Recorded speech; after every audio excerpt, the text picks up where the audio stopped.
se han de morir jamás las tierras y las pialadas, ni las famosas tomadas, ni el grito del correntino, porque es lo más genuino que se ha escrito en nuestra historia y ha de vivir para gloria de nuestro suelo argentino.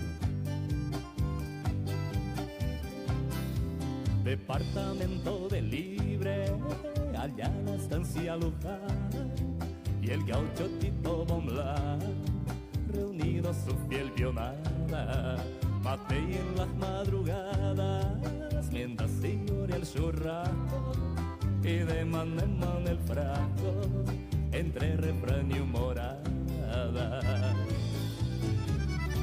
Gaucho sencillo y formal, hecho de una sola pieza, defensor de la nobleza, que encierra la tradición.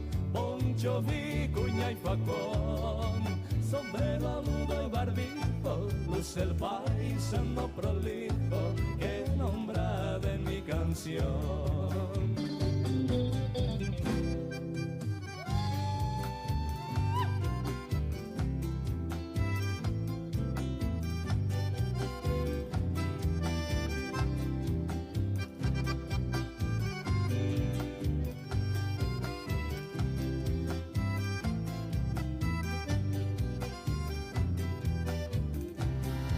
Conocido en la comarca como un gaucho servicial, no hay otro paisano igual, tal vez en todo Corrientes, y a fe de que es valiente, tiene de oro el corazón, y en su abañe dulzón cautiva a toda la gente. Gaucho sencillo y formal, hecho de una sola pieza, defensor de la nobleza, que encierra la tradición.